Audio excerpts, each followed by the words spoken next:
Mama wathi yamfanela lento. Yabonakala lento amapijama uNkulunkulu wami. Kodwa badlalela ngoSjava lapha. Badlalela ngoSjava shembe uNkulunkulu esinomhlaba. Njobe lenga kulento nje yabona ufaka ikhethile iskipha lesa ngasibole kuhle ngemhlaba. Ngoba mhlawumbe yena singahlala kahle kuye shembe. Yabona kudlalwa ngayo ke lensizwa uNkulunkulu wami. Bakithi mana kodwa yena ingqondo yakhe mayisebenza ukukholwa naka emakhaya sithola idayimani ngingasazi ukuthi solidayisa kanjani. Uma mhlawumbe unganawo lolwazi lokuthi singalidayisa kanjani, sacela ungisize. Kulona idayimani amakhwahla lakwamanje nakwamakhwahla nje. Kulona idayimani hlobo angilo nje hlobo.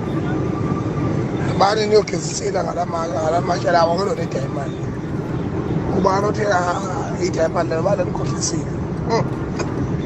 Angilona idayimani lelikhohlo. Hawu, nazi ngihlola. Ikuphi le ndawo? Ayikho indawo enedayimani la nje KwaZulu Natal imanje enedayimani ayikho lehlobo. Nendawo engasibe nedayimani la ayikho.